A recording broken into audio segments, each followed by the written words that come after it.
Porque a segunda opção é mais demorada? Não, assim, a gente só indica a cirurgia quando realmente o paciente não tem uma melhora com tratamento não cirúrgico.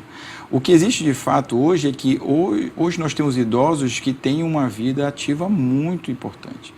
Então, hoje você dificilmente encontra aquele idoso, aquela senhora de 70, 75 anos de idade que queira ficar na sua casa, na cadeira de balanço. Uma atadura. Isso é difícil cada vez mais. Então, hoje a ortopedia está muito voltada para a melhora da qualidade de vida do paciente.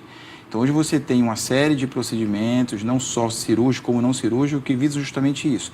E dentro dessa linha de cirurgia, em pacientes idosos que têm doenças degenerativas e querem qualidade de vida, nós temos a linha das artroplastias.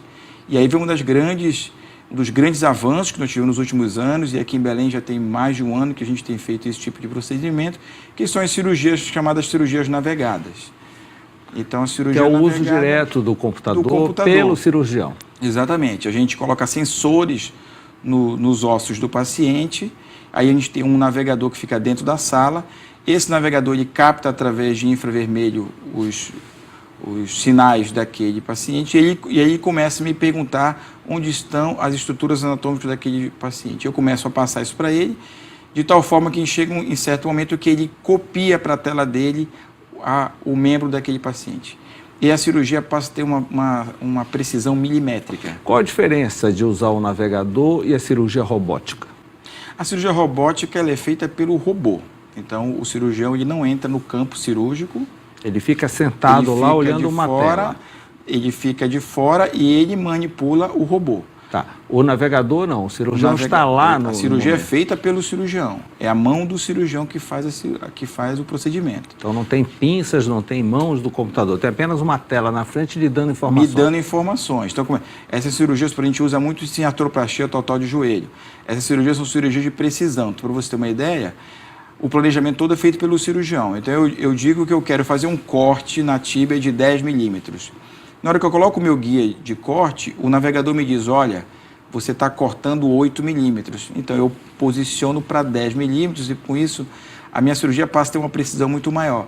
Aí eu digo que o meu corte, eu planejei que o meu corte tem que ser feito a 90 graus. Aí fala, olha, a tua posição, a tua mão está a 87 graus. Então, eu corrijo e trago para 90 graus. E a grande vantagem, eu diria a grande vantagem, sem dúvida, é o fato de você ter uma precisão milimétrica. A cirurgia ela passa a ter uma precisão realmente milimétrica. Diminui a possibilidade de erro, diminui a segunda cirurgia, que a gente ouve falar muito, né?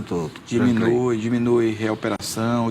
E o que a gente imagina, embora não exista ainda um suporte da literatura em relação a isso, mas o que a gente imagina é que com o aumento da precisão, o que você espera é que o tempo de durabilidade dessa cirurgia, dessa prótese, ele acabe aumentando, né?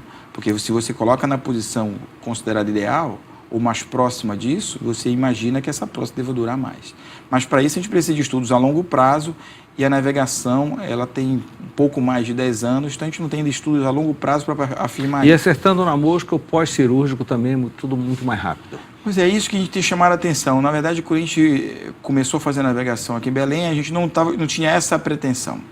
Mas por incrível que pareça, a gente percebeu que realmente o pós-operatório imediato, e eu vou falar daquela fase inicial, os primeiros dias, ela tem sido muito mais confortável para o paciente. E a gente tem algumas teorias para isso. E uma das teorias que a gente considera que talvez seja uma das explicações para essa situação é justamente o fato de eu ter que agredir menos, porque já que minha cirurgia é milimétrica, todo o meu balanço, existe um tempo cirúrgico que chama balanço ligamentar, ele passa a ser muito mais exato e eu tenho que mexer menos no paciente. E a fisioterapia continua necessária? A fisioterapia é fundamental. A fisioterapia ela é feita já no pós-operatório imediato desses pacientes, né? A nível hospitalar, e depois que esse paciente sai de alta, ele continua fazendo a fisioterapia ambulatorial. Para nós da ortopedia é fundamental a fisioterapia. Seja o paciente cirúrgico ou não cirúrgico, ela é determinante para o bom resultado de um procedimento, seja ele qual for. Agora, inclusive, o Hospital Belém, Adventista de Belém, montou o núcleo lá dentro, né? Isso. Fica também... O Núcleo Avançado de Reabilitação, que é a nossa referência para reabilitação hoje na cidade. Uma equipe muito capaz. E a gente fica muito à vontade, muito satisfeito de ter dentro da própria estrutura hospitalar uma equipe capacitada para ajudar os nossos pacientes. Doutor Jean Clay, o que vem a ser o TAPO dentro do Porto Dias? Então, o TAPO foi um projeto assistencial bem interessante que nós trouxemos de um grande centro, né, do Brasil. A gente foi a São Paulo e visitou um centro de ortopedia importante que tem um convênio com um dos maiores centros do mundo, que fica em Nova York, chama o Hospital for Special Surgery. E o TAPO, ele é um modelo assistencial que a gente implantou no Hospital Porto Dias há 6 meses e veio com um grande benefício a todos os nossos pacientes, porque esse modelo assistencial, ele se pauta em alguns pilares. O primeiro, a agilidade no atendimento. Sim, mas o que significa TAPO? TAPO é time de alta performance de ortopedia. Então, nós temos um modelo assistencial hoje, que inicia desde o momento que o paciente entra no hospital.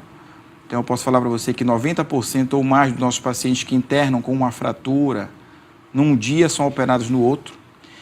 Na hora que esse paciente ele é admitido num andar, que é um andar da ortopedia, à disposição dele tem uma equipe multiprofissional. Tem um andar exclusivo só para ortopedia? Não é exclusivo, mas é preferencial da ortopedia.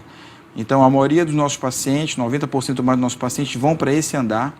E nesse andar nós temos geriatra, nós temos infectologista, nós temos psicólogo, assistente social, nutricionista, fisioterapeuta, enfermeiro, fonoaudiólogo, cada um com uma função bem definida. E todos chegam e dão assistência àquele paciente? Todos têm. Simultaneamente? Simultaneamente, de acordo com a necessidade do paciente. Por exemplo, o paciente idoso é um paciente que ele usufrui de toda a estrutura do TAPO, porque a prescrição ela é feita juntamente com a equipe da farmácia e a geriatria. Aí nós temos ainda o fono. Quando chega um idoso no hospital, o fono avalia o risco desse paciente ter uma coisa que a gente chama de pneumonia aspirativa, o quanto que ele tem capacidade de fato de deglutir. Se por acaso for caracterizado que ele tem um risco de aspirar a alimentação, esse alimento ele é ofertado pelo profissional e jamais pelo acompanhante ou até pelo próprio paciente. E aí são uma série de medidas que fazem com que hoje... Diminuiu o tempo de internação? Muito. A gente tem um levantamento, o TAPO tem 6 meses que foi implantado e o tempo de internação médio ele diminuiu mais do que a metade. É uma economia enorme para a medicina suplementar, porque você diminui muito o custo do tratamento do paciente.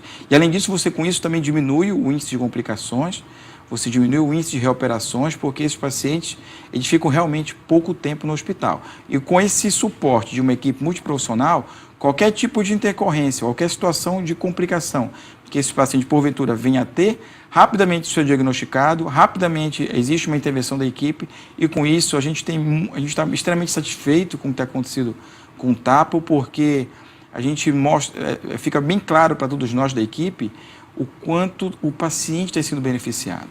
Doutor Jean Clay, nós vamos a um breve intervalo e na volta tem um assunto muito interessante que o senhor chegou a conversar comigo e eu queria agora socializar esse assunto, que é reclamação por dores na coluna de quem dorme em rede. Isso é muito comum na região, dormir em rede. E há sempre aquela preocupação, está doendo a tua coluna porque tu dormiste em rede. E o senhor me falou que depois de uma pesquisa, a coisa é justamente ao contrário do que todo mundo pensa. Então nós vamos tratar deste assunto no próximo bloco, ok? Tá ok. Eu volto já.